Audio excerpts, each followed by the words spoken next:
Bonjour tout le monde, ici Audrey et Catherine, les co-animatrices de Un peu de crime dans ton café. Et on a des grosses nouvelles à vous annoncer. Tenez-vous bien, j'espère que votre café est bien seté sur votre bureau. Attention, faites pas le saut. On va faire partie de la programmation du Festipod 2021! Yay! Et oui, le Festipod qui va avoir lieu du 2 au 3 octobre prochain au pub L'Adversaire dans Hochelaga Maisonneuve. Alors Catherine et moi, nous allons enregistrer un épisode live sur place. Ça va être à 17h le dimanche 3 octobre. Les billets sont en vente au www.festipod.com et tous les détails sont disponibles sur la page Facebook du Festipod. Et on va aussi vous tenir au courant et sachez que ça va être un épisode exclusif qu'on va enregistrer sur place. Naturellement, ça vous prend vos 2 doses pour y assister. Et sinon, nous, on a super hâte de vous rencontrer, alors venez en grand nombre, ça va être super le fun. Et sachez que si vous achetez un billet pour notre présentation, vous avez accès à tous les podcasts qui vont être enregistrés le dimanche après-midi, donc à partir de 13h, vous pouvez rester là toute la journée, vous pouvez venir juste pour nous aussi, parce qu'on sait que on est vos préférés, puis c'est correct, ça reste entre nous autres. Pas besoin de dire à personne. C'est correct, c'est comme nous avec Éric Bruno. Effectivement. Alors, rendez-vous au festipod.com et sinon, votre épisode de Un peu de crime dans ton café de cette semaine avec du crime et du café, ça commence maintenant.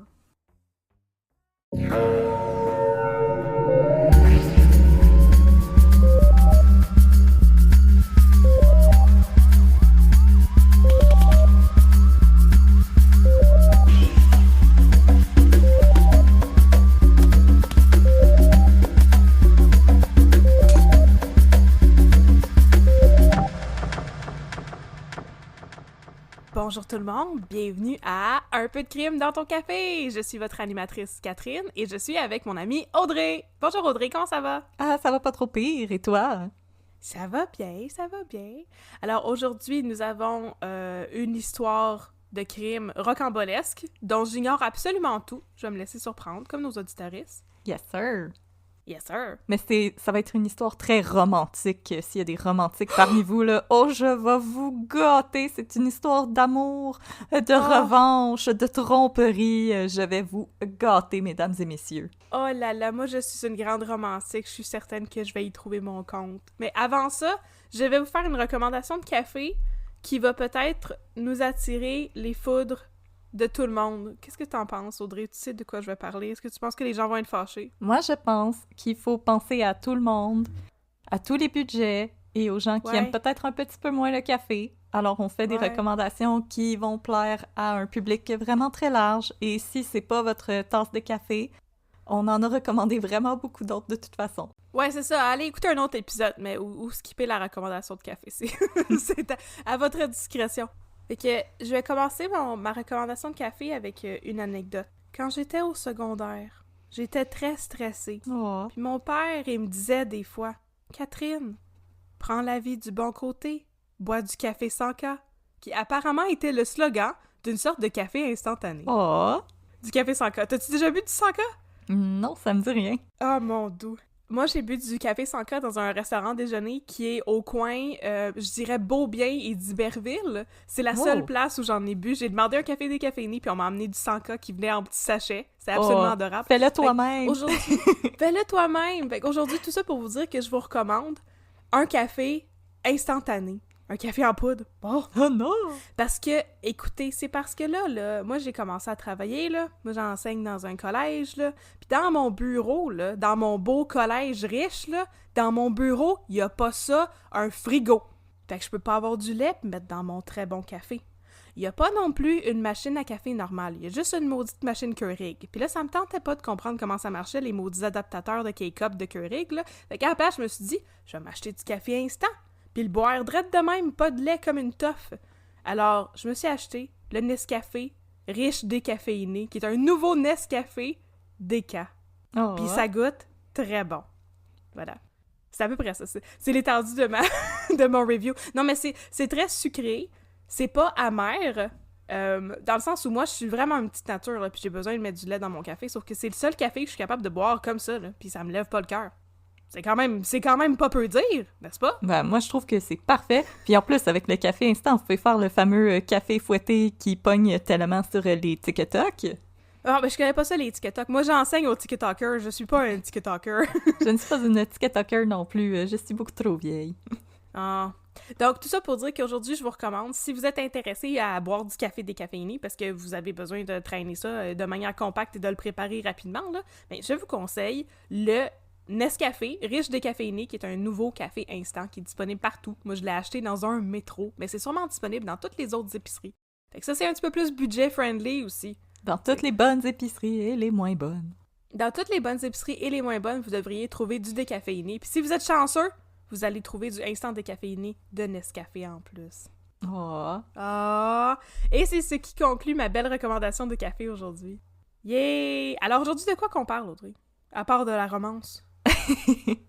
Alors, aujourd'hui, je vais vous parler d'un cas qui s'est déroulé dans les années 80 et que j'ai intitulé Caron versus Caron. Est-ce que c'est comme la guerre des roses? Je sais pas c'est quoi la guerre des roses. C'était pas un film avec Michael Douglas? On pourra tout couper ça si c'est pas une vraie affaire. War of the Roses, je suis sûre que c'est un film dans les années 80. C'est sûrement, moi je m'étais plus inspirée de Kramer versus Kramer. T'as ben trop raison, c'est une bien meilleure référence. C'est correct, on n'était pas live pendant les années 80, on a le droit de se mélanger dans nos références. Oui, voyons donc. Dans notre timeline. Tant qu'on se mélange pas dans les références de Radio Enfer ou dans une galaxie près de chez vous, là, on est safe. On est correct. Alors voilà, mon cas, ça s'intitule Caron versus Caron. Et je vais nommer mes sources, bien entendu. Donc, naturellement, notre Bible, ici, à Un peu de crime dans ton café, les grands procès de Daniel Proulx. Amen. Ensuite, un pléthore d'articles dans la presse. Et on aime ça, le mot pléthore, Ah pareil. oui, c'est un beau mot. On l'a appris, puis là, il faut le plugger 3 fois, tu sais, chaque jour pour s'en rappeler. Sinon, la police du vocabulaire vient cogner chez nous.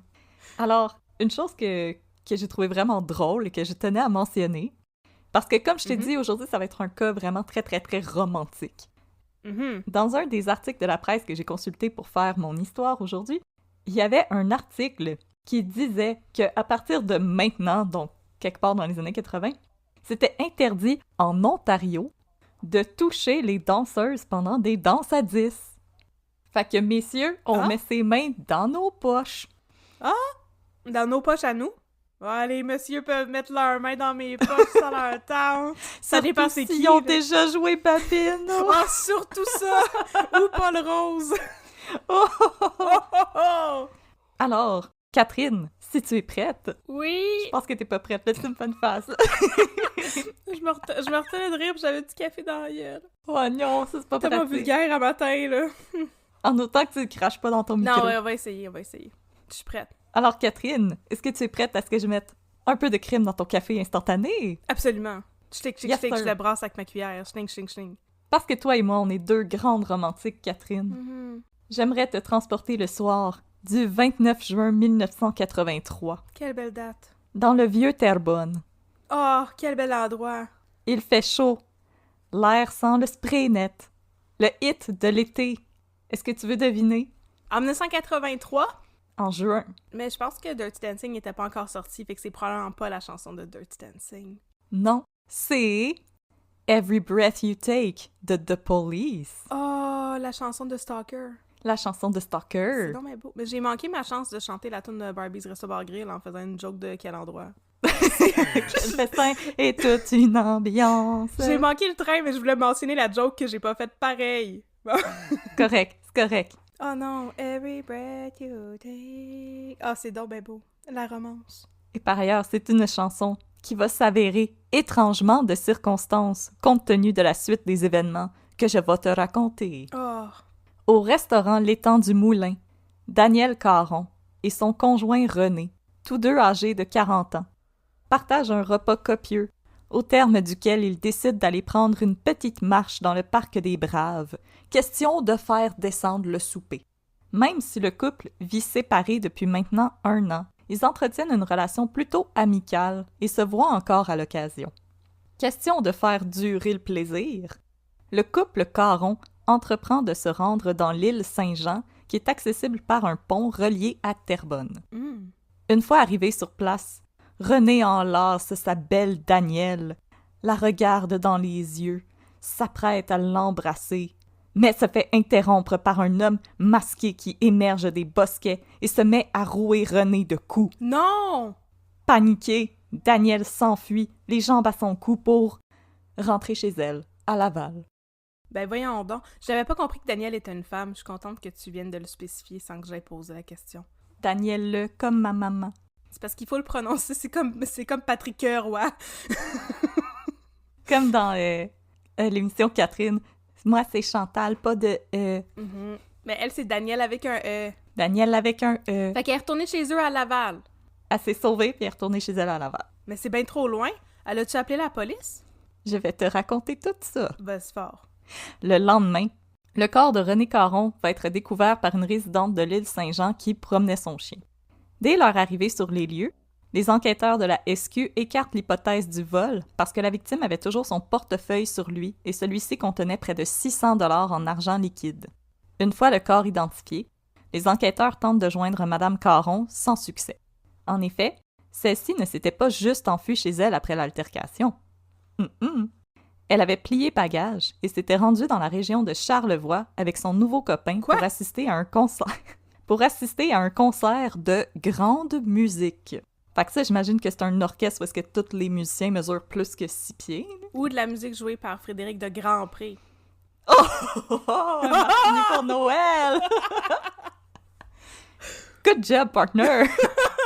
Merci, mes jeux de mots sont encore top notch. Hey, on est en forme un matin, là. Yes, sir!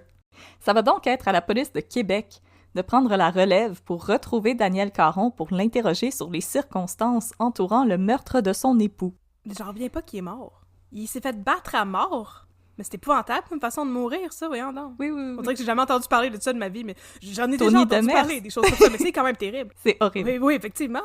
Alors, quand les policiers de Québec arrivent à entrer en contact avec Danielle Caron, elle leur explique que c'est après avoir fait leur entrée sur l'île Saint-Jean qu'un homme a surgi des buissons pour s'en prendre à eux. Elle aurait cependant profité du fait que l'homme semblait plus intéressé par son mari pour se sauver chez elle. Mais c'est pas super comme... C'est pas un move incroyable, ça. Non, C'est pas impeccable comme façon de se comporter. Pas vraiment, non. Mais là, Madame Caron, quand elle était arrivée chez elle saine et sauve, elle avait fait aucun effort pour entrer en contact avec quelque service d'urgence que ce soit. Elle n'a pas appelé la police, elle n'a pas appelé dans les hôpitaux de la région le lendemain pour savoir si son mari avait été transporté là, rien pantoute.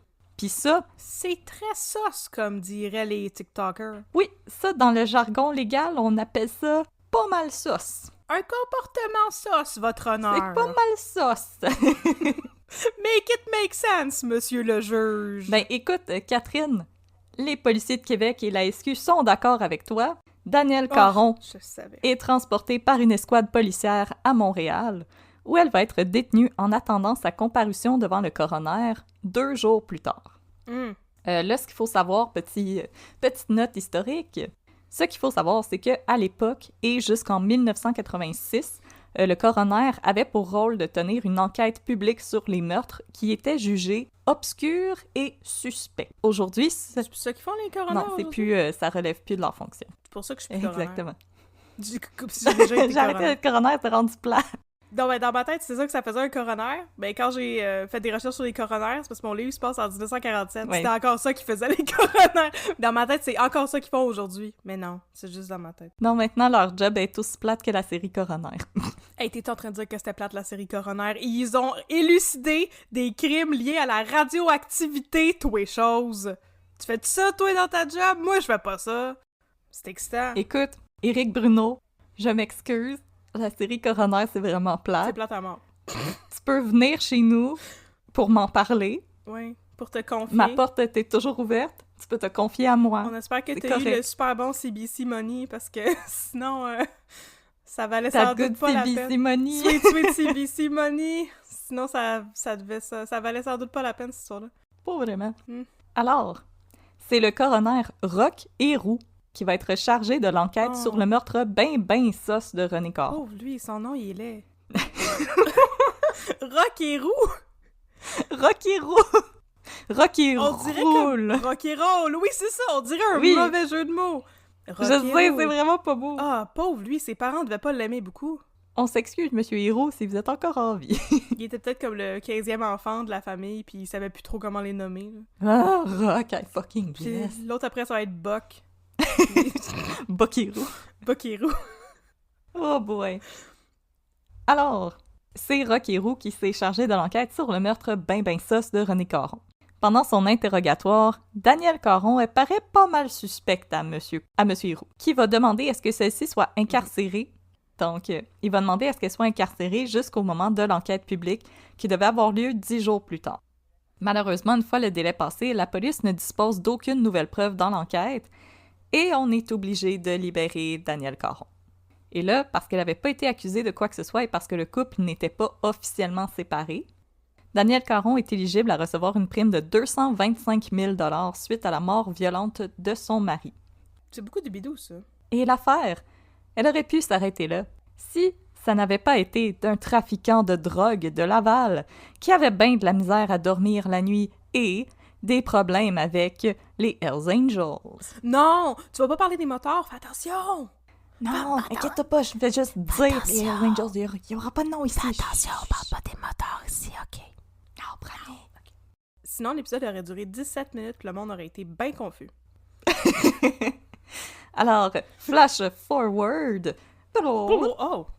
12 ans se sont écoulés à la suite du meurtre étrange de René Caron sur l'île Saint-Jean. Ah, là, on était en vie, on aurait pu s'en rappeler. Yes, on Yes. était toutes petites, mais on prenait des notes sur À tout. la prématernelle, là. On en parlait à tous les jours, on gossipait autour de la machine à eau. Je prenais des notes sur mon light bright.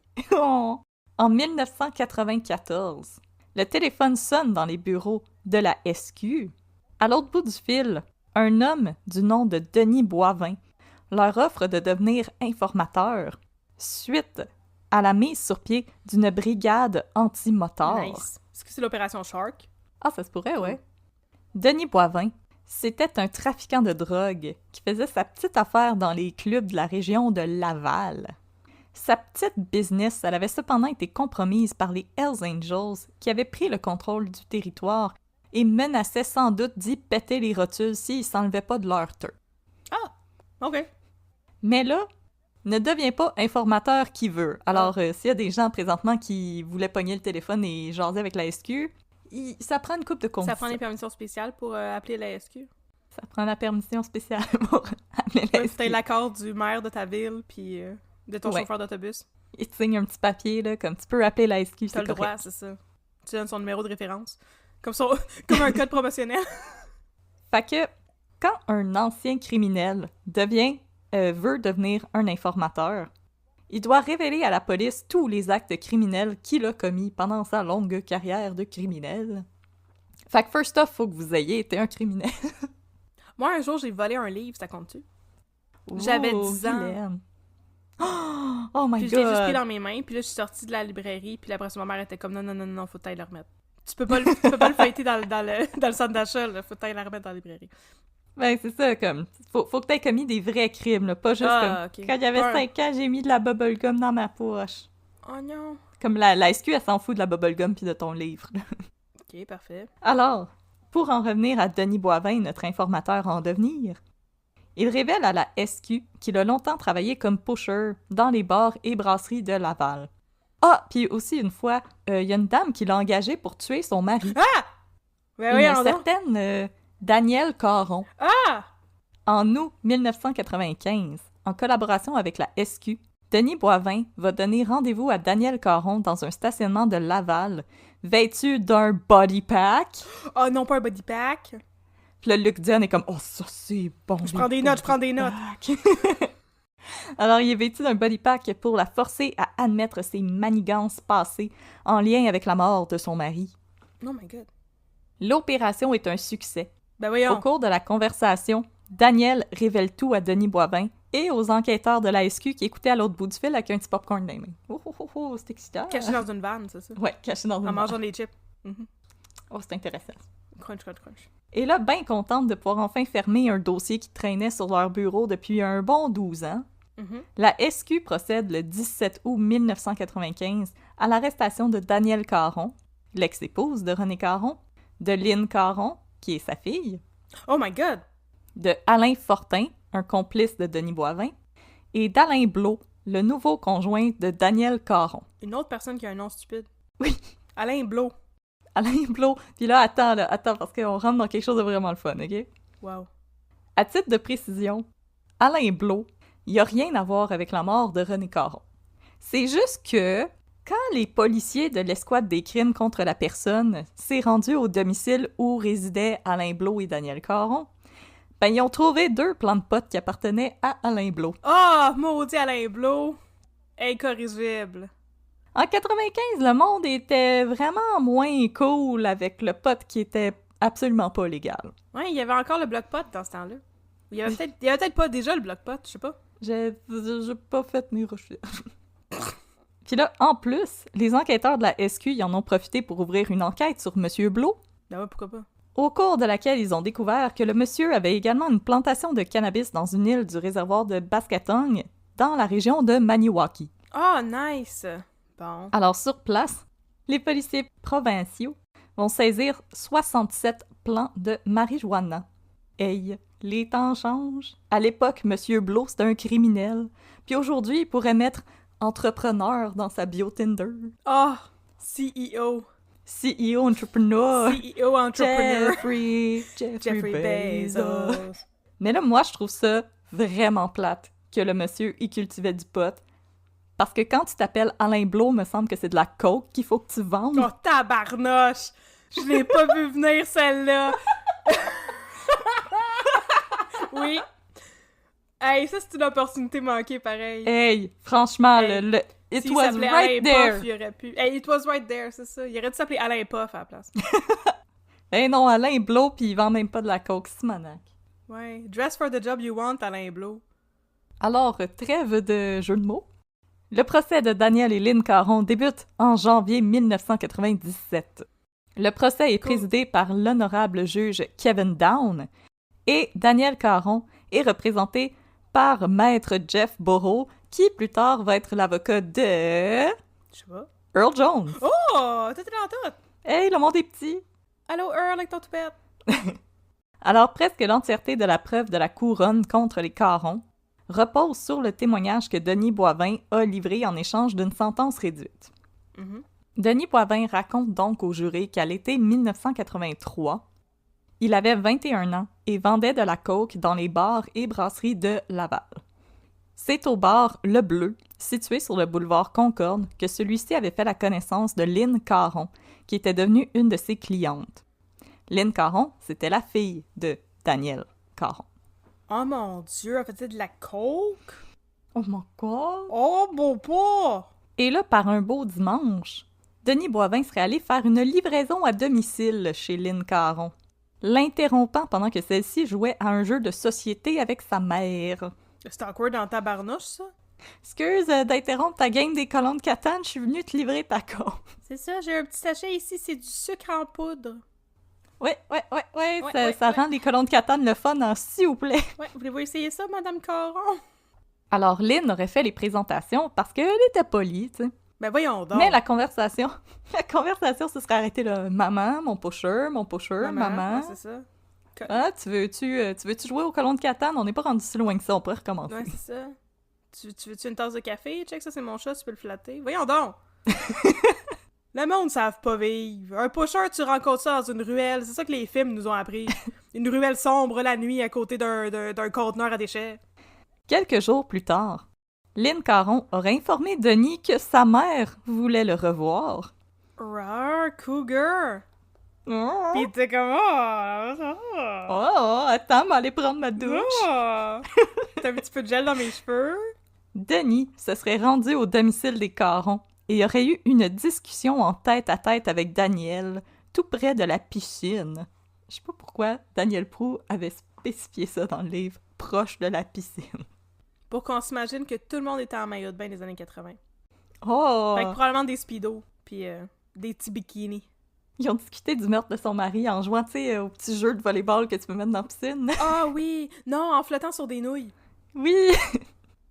Et c'est là qu'elle aurait demandé à Denis Boivin d'assassiner son mari en échange de 10 000 $.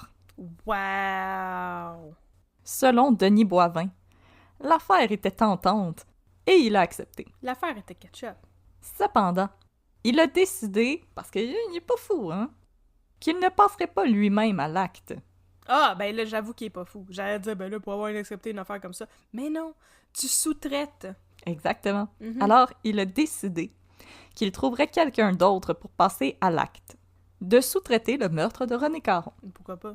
Pendant qu'il recrutait, Daniel Caron est à nouveau entré en contact avec lui pour lui signifier qu'il fallait qu'il passe à l'action, puis le plus vite possible en « Way, mon maudit Est-ce qu'elle avait un concert de Frédéric de Grandpré, là? ».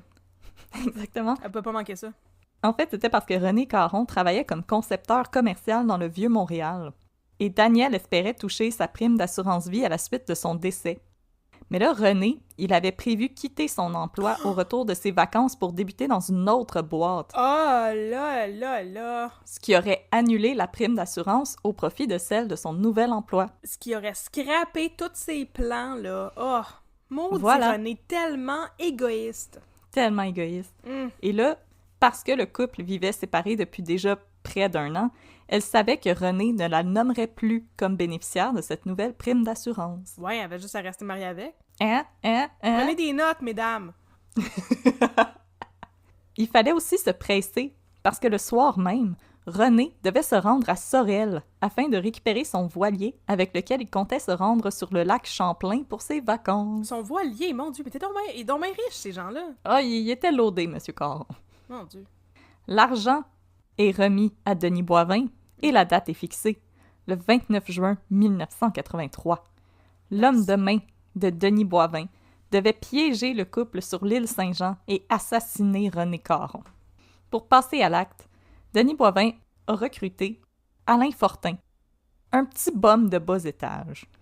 Toujours selon le témoignage de Denis Boivin, son choix se serait arrêté sur Alain Fortin parce qu'il ne le croyait pas capable de passer à l'acte. Et là, je le cite, Ben là. « C'était pas un cerveau, Fortin.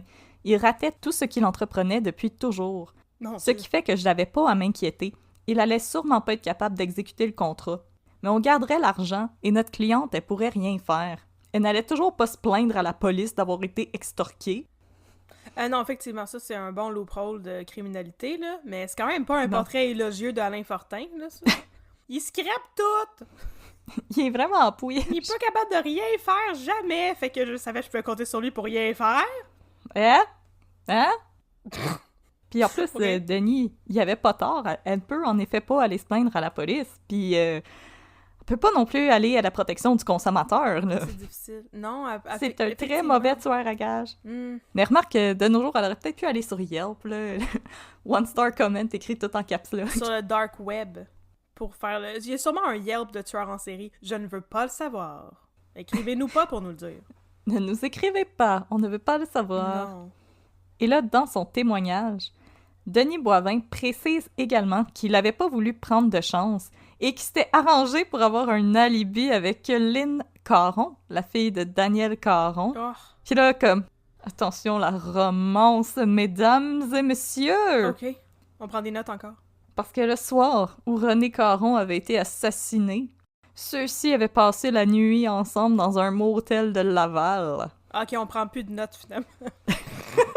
Je m'attendais à quelque chose d'impressionnant, là. Arrêtez ça! Arrêtez ça tout de suite. Arrêtez ça tout de suite! Non, non, messieurs, ce n'est pas un bon move. Dans un motel de Laval. Alors comme ça, ils étaient couverts dans les bras l'un de l'autre. Dans les draps rêches du motel de Laval. Oh, Oh. sur lesquels t'as surtout pas mis de blacklight. Non, faudrait absolument pas. Oh, Oh, je te dis, c'est romantique cette histoire-là. Ouf. oh là là. Wow. J'en reviens juste pas, là. Ça pis la toune de police, là. C'est le même niveau de romance. Mais là, j'arrête pas de dire mesdames et messieurs, mais mesdames et messieurs et personnes non binaires, vous aussi, vous avez droit à la romance, on vous aime. Ben là. On vous aime, tout le monde a droit à la On n'a romance. jamais dit le contraire. Tout le monde est accepté, un peu de crime, on aime tout le On monde. aime tout le monde. Et là, à la fin de son témoignage, Boivin, il exprime des remords par rapport à ses actions passées. Mhm. Des remords, des souris décédées. Je m'excuse, c'est mon jeu de mots préféré. Des écureuils, puis aussi des cochons d'Inde. Des mulots expirés. Oh non! Des cochons d'Inde déprimés. Oh. Pour une fois, Fortin a réussi son coup. C'est la plus grosse erreur que j'ai jamais faite, celle de l'avoir sous-estimé. Ça m'a sérieusement secoué, cette affaire-là me hante depuis ce temps-là. Oh. J'ai jamais tué personne, ni avant ni après. Passe encore si c'était agi d'un petit bum. Mais un citoyen respectable, Avec un voilier. assassiné à cause de moi, Hein? avec un beau gros bateau. Oh! Le remords n'a plus jamais cessé de me hanter. Oh non. Comme Ebenezer Scrooge. Pareil. C'est le fantôme des remords passés, présents et futurs. Le fantôme du petit bum. Oh! C'est devenu un podcast paranormal.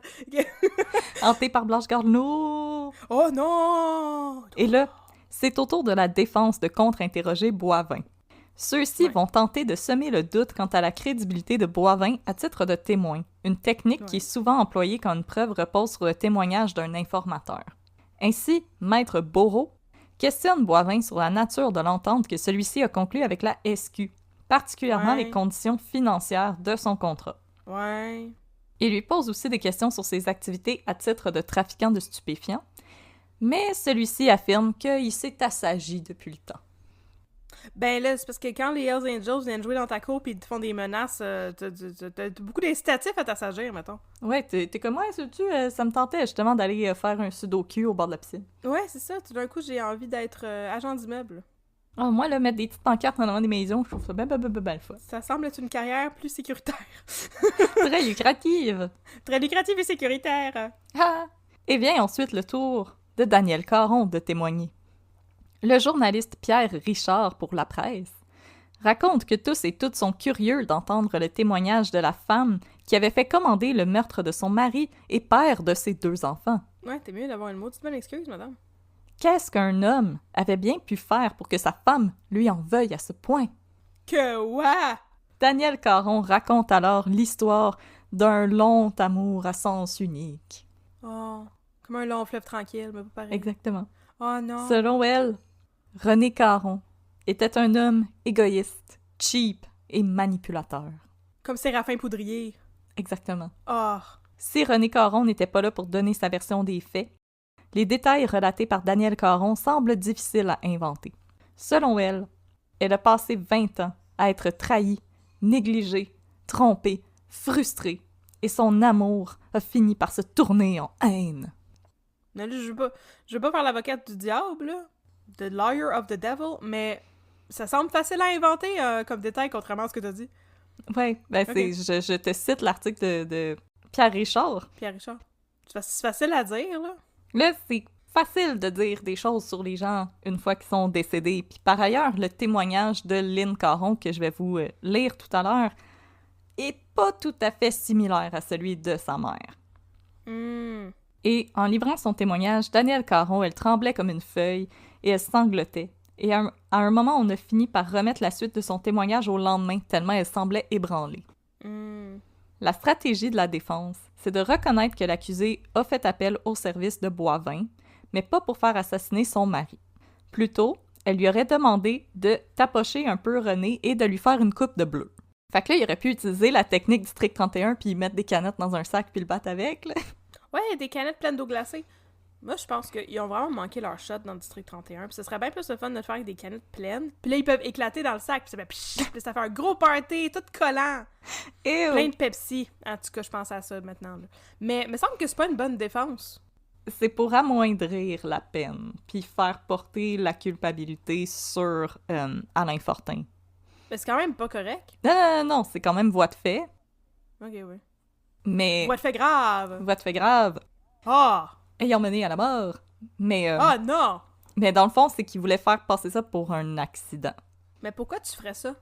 Parce qu'ils n'ont pas le choix, ils ont le témoignage de qu'elle a fait à Denis Boivin. Ouais. Non, je comprends, mais je veux dire, on va dire qu'on croit à cette histoire-là. Là. Pourquoi tu ferais ça, demander à quelqu'un d'aller tabasser ton mari?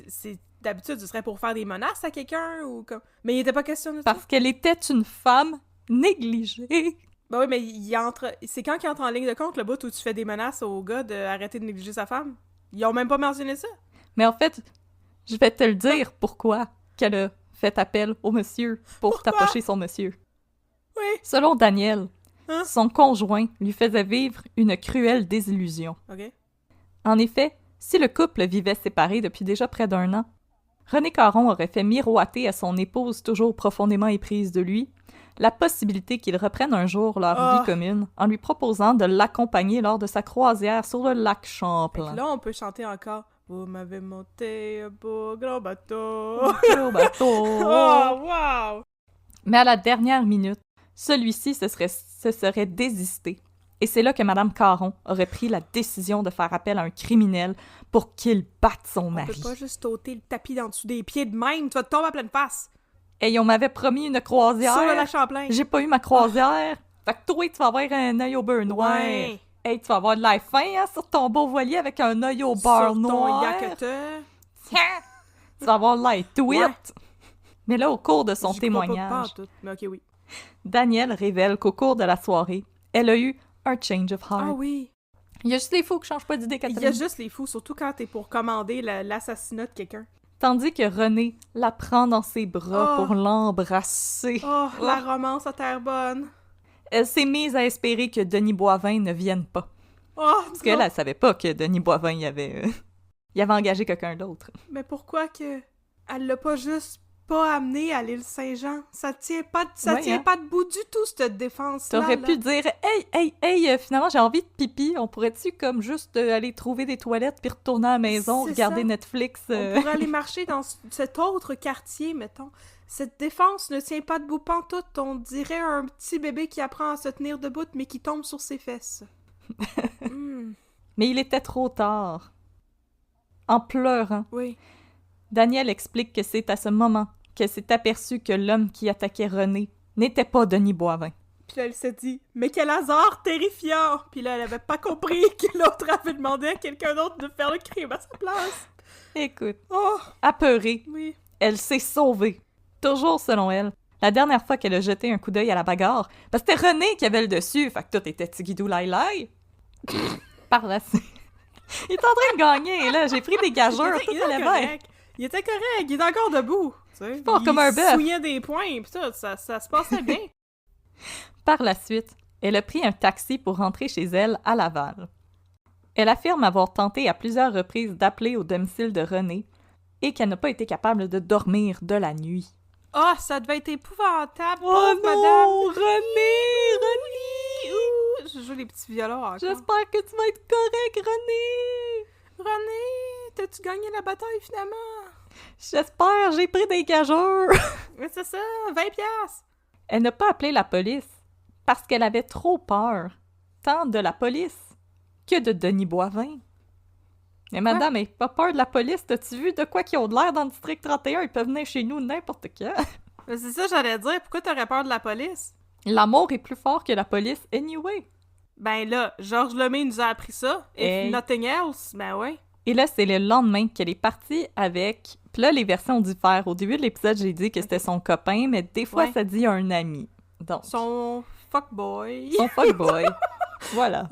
Un gigolo qui passait par là. Et qui était intéressé à aller au concert des grandes musiques, ou je sais Des grandes personnes. des grandes personnes de 6 pieds 4. Alors, avec son nouveau copain, Normand Robichaud, pour assister à un concert de musiciens qui mesure plus que 6 pieds. Nice. Fait que pas Elton John, reste chez vous. Ah, pauvre Elton, c'est pas de sa faute. Des belles lunettes. Tout au long de son témoignage, Daniel Caron s'efforce aussi de faire disculper sa fille, insistant sur le fait que le seul tort de Lynn a été de la mettre en contact avec Denis Boivin. Aussi, selon Daniel Caron, ses filles n'approuvaient pas que celle-ci continue à fréquenter René suite au départ de celui-ci du domicile familial, que ses rencontres la rendaient dépressive et pas parlable. Quoi? Ok. Hey, madame, just quit him. Il y a d'autres... il y a plein de poissons dans la mer. Et il y a plein de poissons dans les temps, comme qu'on dit. Comme Norm Robichaud, là. Yes. Le beau Norm Robichaud avec qui tu peux aller voir de la grande musique de grand monsieur. Yes. Vient ensuite le tour de Lynn Caron de témoigner. Mhm. Alors âgée de 35 ans, elle avait 23 ans au moment des événements. Épouvantable. Selon elle, la vie de famille avait toujours été belle. Elle a appris que les choses n'allaient pas bien entre son père et sa mère quand, au retour de vacances qu'elle avait passé avec des amis au début de l'automne 1982, sa mère lui annonce que son père a quitté la maison. Elle affirme que malgré tout, elle a gardé des bonnes relations avec son père. Pour la suite, elle confirme avoir présenté Denis Boivin à sa mère, mais ne pas avoir assisté à la fameuse conversation où s'est échafaudé le plan visant à soit tuer ou faire une coupe de bleu à René Caron. Dans la piscine. Dans la piscine, avec des nouilles. Mm. Elle nie, cependant, l'affirmation de Denis Boivin selon laquelle elle aurait passé la nuit avec celui-ci au moment où son père se faisait attaquer sur l'île Saint-Jean. Hey, hey, hey, hey, hey! Wow. Tu parles pas de même de mon poon! Non, absolument pas. Jamais de la vie, yark! J'ai des Je pense que tu pourrais standards! avoir ce pawn-là, jamais! Jamais! Ok, c'est... Mais j'ai rien d'autre à dire, je trouve ça bizarre, cette histoire-là. Non, c'est vraiment weird. Je trouve juste ça bizarre, en général, toute l'histoire. Je ne sais quoi croire, mais j'ai tendance à croire que sont tous des méchants. Des méchants! Méchant! Ils sont tous pas fins! Alors, le procès a duré 3 semaines, et les jurés n'auront cependant besoin que de 6 heures pour délibérer. Ok, ouais, c'était clair pour eux autres aussi. Alors, Catherine, ton money est sûr? Ils sont pas fins! Coupable. Le verdict tombe. Danielle Caron est reconnue coupable de meurtre prémédité. Et Lynn Caron est acquittée. Je comprends pas qu'elle soit accusée de meurtre, parce que c'est pas elle qui a fait le meurtre. Ouais. Ben, meurtre prémédité, mais je sais pas quand tu fais affaire avec un tueur à gages. Moi, je pensais que c'était... Ah, mais ça, c'est conspiration Mais c'est ça, pour commettre un meurtre. Exactement, je pensais que c'était plus des accusations de complot ou quelque chose comme ça. Ah ben là, je suis plus d'accord, finalement. Je suis plus d'accord. Coupable de meurtre prémédité. Ok. Alors, Danielle Caron, qui est alors âgée de 55 ans, Ouais. écope d'une peine de 25 ans d'emprisonnement. Oh my god, bye madame. Pour sa part, Alain Fortin, qui avait également été coincé par le body pack de Denis Boivin, Ouais. va écoper d'une peine d'emprisonnement de 25 ans pour le meurtre de René Caron. Ben ça, je trouve ça plus correct. Il l'a fait, là, je veux dire. Oui. Oui.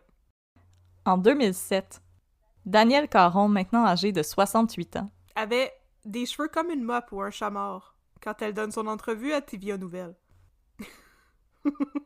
elle donne une entrevue à TVA Nouvelle Ah sur le vieillissement de la population en milieu carcéral. Madame Caron est alors incarcérée depuis 11 ans et est qualifiée de prisonnière modèle. Au cours de l'entrevue, celle-ci affirme penser à tous les jours au meurtre qu'elle a commandé et éprouver de lourds remords. Elle déclare également avoir l'intention d'appliquer pour une libération conditionnelle qui aura lieu 4 ans après l'entrevue, donc en 2011, mais malheureusement, je ne suis pas parvenue à trouver si elle a eu gain de cause. Mm. Donc, je ne sais pas si Madame Caron est encore en prison, si elle est libre, et je ne sais pas si elle est encore en vie non plus. Mm. Je veux dire, elle pourrait encore l'être. Si elle l'est, on la salue, s'il vous plaît. N'envoyez pas de tueur à gages me tuer chez nous. Pour sa part, en 2003, Denis Boivin va publier un livre, Au-delà du masque, Nice. où il dénonce la corruption au sein de la SQ. Au-delà du réel. Oh my god! Au-delà du réel. La SQ, mais que viennent-ils faire là-dedans? Et les mauvais traitements infligés aux informateurs qui voient souvent leur contrat rompu sans que la SQ n'ait rempli ses engagements.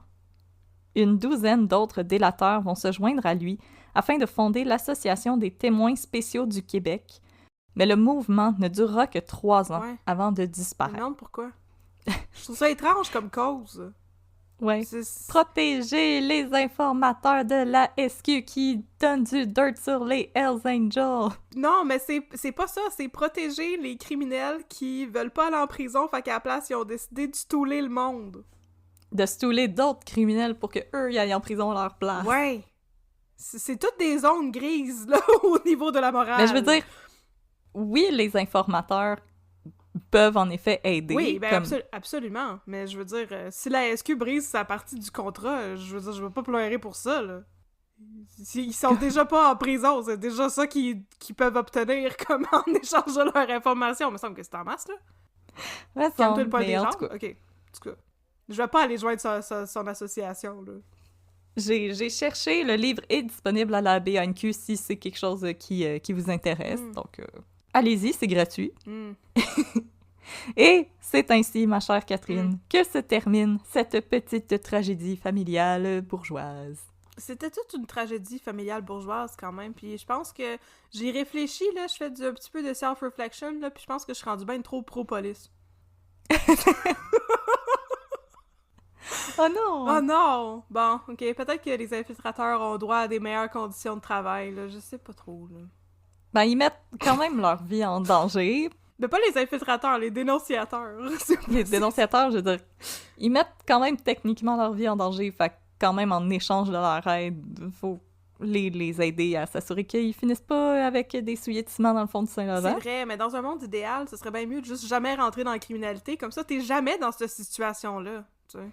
Là, Catherine, Ouais. à toutes les fois que je fais des épisodes, tu dis tout le temps « Ou t'aurais pu juste pas devenir un criminel? Ouais, mais... » Puis moi, je vais encore te dire de « Get off my back! » Mais c'est un choix qui s'offre à toi, là, de ne pas être un criminel, je comprends pas. Je comprends pas les choix de vie des gens. Mais je sais pas, Oh comme boy. pour moi, Danielle Caron, je n'ai que de la sympathie pour elle si elle a eu un mariage vraiment difficile avec René Caron. Mais je veux dire, ma sympathie arrête au meurtre de ton mari. Ouais, moi aussi. Je veux dire, demande le divorce, refais ta vie, puis en 1983, la thérapie aussi, ça existait, là. Je veux dire, c'est pas... Mais il était déjà séparé, en plus. Moi, c'est une affaire qui m'a toujours fascinée, là, les gens qui sont comme « Je suis dans un mariage malheureux, j'aimerais ça aller vivre avec quelqu'un d'autre, alors je vais faire tuer mon conjoint. » Mais le divorce, ça existe, là. Puis en 83, ça commençait à être de plus en plus commun, là. Répandu. La loi sur le divorce au Québec, c'est 1968 ou 1969. Ça faisait effectivement un petit bout, déjà, là, que ça... C'était rendu quelque chose de plus accessible. C'était déjà trendy, là, dans le temps. Puis s'il y avait l'argent pour avoir un voilier sur le lac Champlain, je peux pas croire qu'il y avait pas l'argent pour divorcer. Je veux dire, elle aurait pu prendre un maudit bon avocat qui l'aurait lavé, le monsieur, là. Ouais, elle aurait pu faire ça, effectivement. Comme, je pense qu'avec un divorce, elle aurait pu toucher à une bonne pension, là. Elle Sur est son est quand voilier. même la mère de ses enfants aussi, puis je pense que c'est elle qui continue de s'occuper de ses enfants, fait que... Ouais. En tout cas, on n'est pas en train de dire divorcer et laver votre conjoint. là. Effectivement, c'était comme le meurtre n'était pas nécessaire. Non, mais on est en train de dire que le meurtre n'était pas nécessaire. Il y avait d'autres recours légaux qui s'offraient à Madame Caron. Le meurtre n'est jamais nécessaire. Mais la séparation était Hey. possible, et apparemment, elle était nécessaire, parce qu'en plus, Lynn Caron disait qu'à toutes les fois que sa mère revoyait son père, elle était pas parlable, était déprimée, etc. Donc, je veux dire, à un moment donné, je pense qu'il faut prendre des décisions pour améliorer nos conditions de vie, là. Ouais, mais ces décisions ne devraient jamais inclure tuer quelqu'un. Non. Ou lui donner des coups avec des canettes pleines d'eau glacée, non plus. Écoute, merci beaucoup Audrey pour ce cas qui m'a fait dire ben des niaiseries sur le compte des délateurs. Et qui était... Êtes-vous un délateur? Écrivez-nous à votre email. Non, on veut pas le savoir. Mon Dieu, on va se rendre bien trop loin à un moment donné dans ces histoires-là. Là. Déjà qu'il y a comme... Il y a des gens... Certaines personnes, certains d'entre vous et certaines d'entre vous qui nous écrivent des fois pour nous conter des histoires de criminalité. Écoute, c'est incroyable. On est tellement choyés d'avoir ces confessions-là. Mais faut pas que ça devienne trop rêvé pour qu'on ait besoin d'appeler la police, là. Fait que, si vous trempez dans la criminalité, dites-nous-les pas. Non, On non. n'est pas les bonnes personnes à qui confesser ça. Gardez le Je sais pas secret. pourquoi je fais ce rant-là. Gardez le secret professionnel de la criminalité. Donnez-nous pas ce tea-là, on le veut pas. Non, c'est ça. On veut pas ce tea-là. Nous autres, on veut le coffee. Alors, merci beaucoup, Audrey, pour ce cas. Mais je t'en prie. Alors, je me rappelle plus ce que je voulais dire. Fait qu'on va conclure l'épisode. N'oubliez pas, notre boutique Etsy est ouverte si vous aimeriez avoir Oui. du swag, de un peu de crème dans ton café. Alors, on a des t-shirts, des tasses et des autocollants qui s'en viennent. Je sais pas si quand cet épisode va sortir, ils vont être prêts. Il faut que je vous prépare des petits sacs à surprise, mais je vous jure, ils sont bad blood, les petits stickers. Ça va s'en venir bientôt. Et sinon, n'oubliez pas, le Festipod aussi, ça s'en vient le 3 octobre prochain. Alors, si vous voulez nous voir en live, Catherine et moi, voir à quel point nos cheveux sont vraiment beaux, vous pouvez acheter vos Ils sont billets. quand même Ils beaux. sont vraiment beaux, nos cheveux. Mhm. Quand même. Vous pouvez acheter vos billets en ligne, festipod.com, et Oui. vous pouvez choisir. Alors, pour 8 vous pouvez assister à l'événement en version virtuelle, ou pour 15 vous pouvez assister à l'événement en présentiel, mais n'oubliez pas que vous aurez besoin de votre passeport vaccinal pour accéder à l'événement si vous voulez venir en vrai et nous rencontrer. Ça nous ferait super plaisir de vous rencontrer, alors allez acheter vos billets dès maintenant. Alors, je répète, ça va être le dimanche 3 octobre au pub L'Adversaire dans Hochelaga Maisonneuve, et Catherine et moi, nous passons à 5 heures le dimanche après-midi. Si vous achetez votre billet, ça vous prend le dimanche après-midi. Mhm. Et vous allez pouvoir assister à toutes les représentations qui ont lieu cet après-midi-là. Donc, vous allez pouvoir jaser aussi de jeux avec du pain et des jeux, de lutte, etc. C'est une belle sélection qu'on vous offre dimanche, le 3 octobre, au pub L'Adversaire, dans le cadre du Festipod. C'est une super belle programmation, puis on a très hâte d'aller vous rencontrer. Et ce jour-là, nous, on va faire Ça va être un épisode exclusif, donc on va pas raconter des vieux cas que vous connaissez déjà, non. On essaie de se renouveler constamment, on va raconter des nouveaux cas, et vous allez avoir droit à 2 très très petits crimes puffs qui vont durer un total de 45 minutes combinés. Écoutez, on va falloir qu'on parle vite en tabarnouche. Fait que, oui, tous les détails au www.festipod.com, et si vous cherchez notre boutique Etsy, c'est sur etsy.com/shop, S-H-O-P, un peu de crime, et vous allez trouver toute notre belle marchandise, là. Ça devrait être relativement facile à trouver. Donc, on a des chandails dans 3 modèles différents, les coupes masculines et féminines, et une tasse aussi. Et nous allons avoir de la nouvelle marchandise qui va sortir en octobre, de la marchandise spéciale. Alors, stay tuned pour plus d'informations sur notre marchandise spéciale et exclusive du mois d'octobre, qui va peut-être être concept avec, la crise d'octobre. Oh, oh, oh. On a un concept! Alors, comme toujours, nous vous invitons à nous suivre sur les réseaux sociaux. Donc, nous sommes sur Facebook @unpeudcrime et sur Instagram @unpeudcrime dans ton café. Vous pouvez aussi nous rejoindre par courriel unpeudcrime@gmail.com. Et c'est à peu près ça. Est-ce qu'on a un mot de la fin avant les 2 minutes de babine? Every breath you take. Every move you make, every time you think, I'll be watching you. Yes, sir. C'était quand même pas pire, ça. Alors maintenant, nous allons enchaîner avec notre chronique préférée, parce que c'est la seule chronique qu'on a. Un jour, on en aura d'autres, puis là, on va voir si on va la déclasser, mais les 2 minutes de babine, où on vous raconte une histoire qui se déroule dans District 31, le véritable space opera de la Terre. C'est ça qu'on va décrire ça. Une œuvre aussi monumentale que Dune de Frank Herbert, mais Yes, ça se passe dans le Grand Montréal, un monde alternatif. Donc, on va commencer ça tout de suite avec les 2 minutes de babine. Doupou-doupou-doupou-doupou.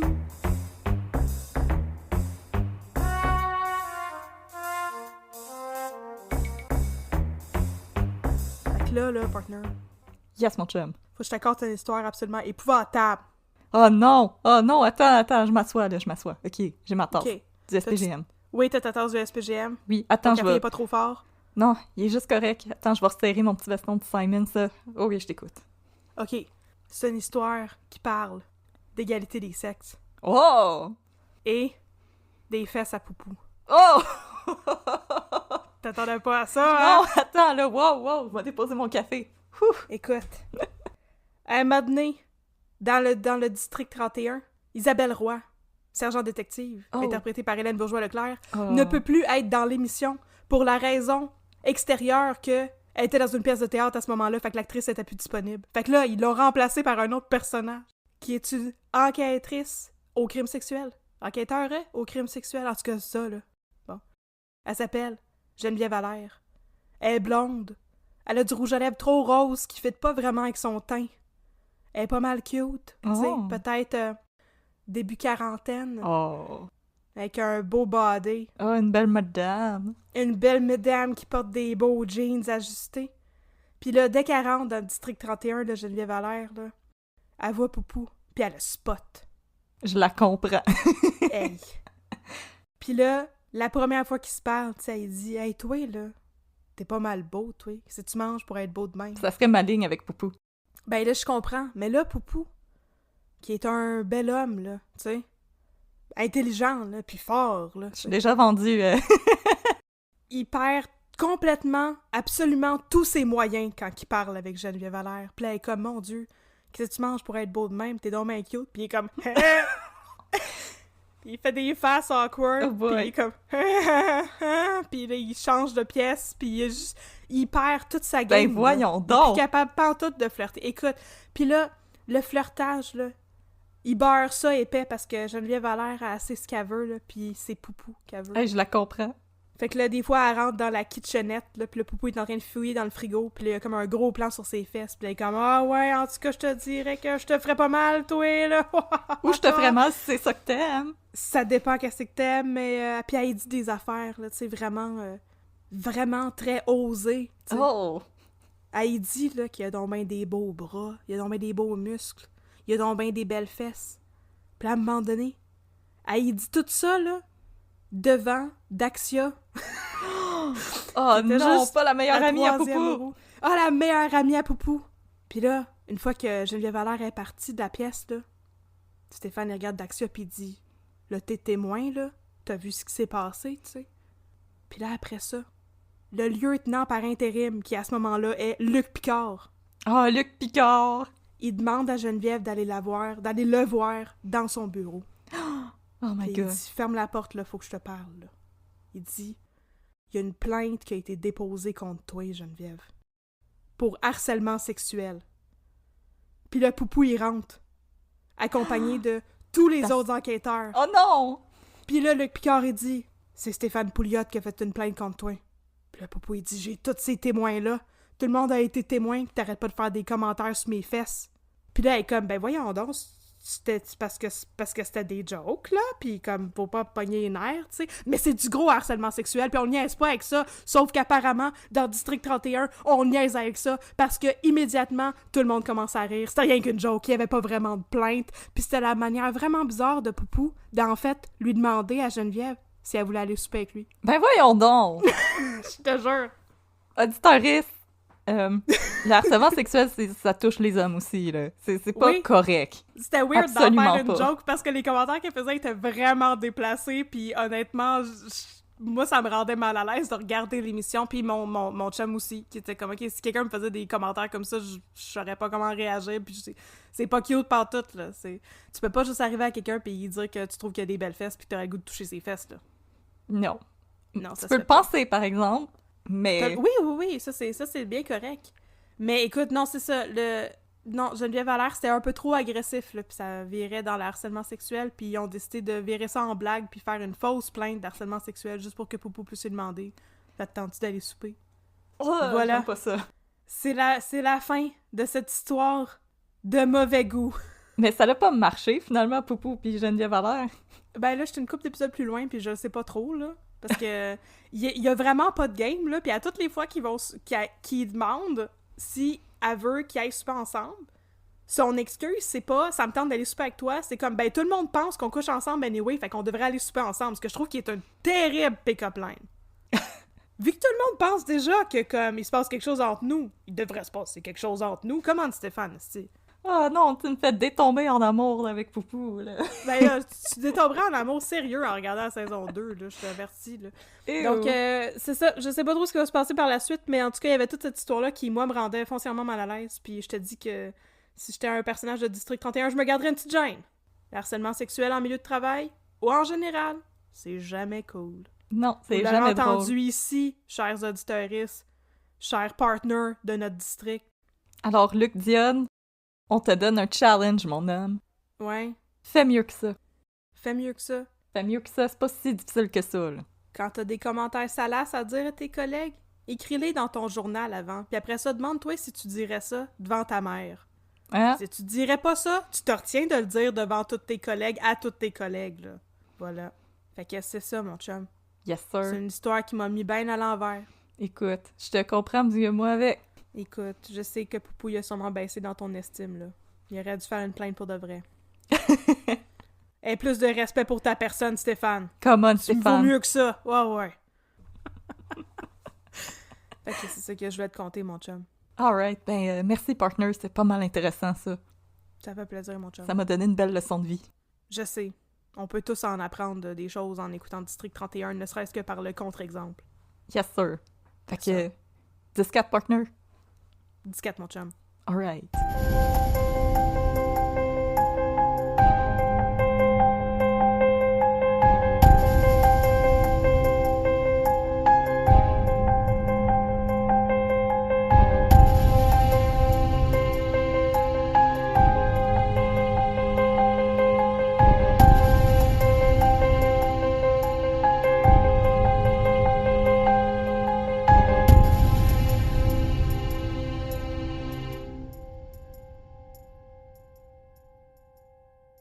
Vous m'avez monté un Un beau grand bateau.